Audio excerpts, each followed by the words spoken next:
Saudi আরবের রিয়াদে বাংলাদেশি অধ্যুষিত আজিজিয়া এলাকায় প্রবাসীদের স্বাস্থ্যসেবা নিশ্চিতে গড়ে উঠেছে মেডিকেল কমপ্লেক্স। এর আনুষ্ঠানিক উদ্বোধনের আগে সৌদি প্রবাসী সাংবাদিকদের সঙ্গে এক মতবিনিময় সভা করেন চেয়ারম্যান HM কেফায়েতুল্লাহ খান।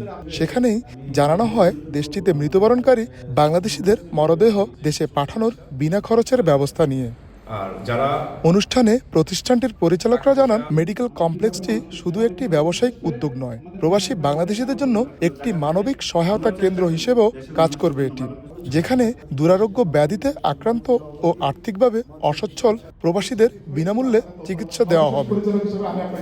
বাংলাদেশি মালিকানাধীন প্রতিষ্ঠানটির নাম মেডিনোভা মেডিকেল কমপ্লেক্স। সাংবাদিকদের সাথে মতবিনিময় অনুষ্ঠানে উপস্থিত ছিলেন এর উদ্যোক্তা ও বিনিয়োগকারীরা। আরিফুর রহমান, সময় সংবাদ, সৌদি আরব।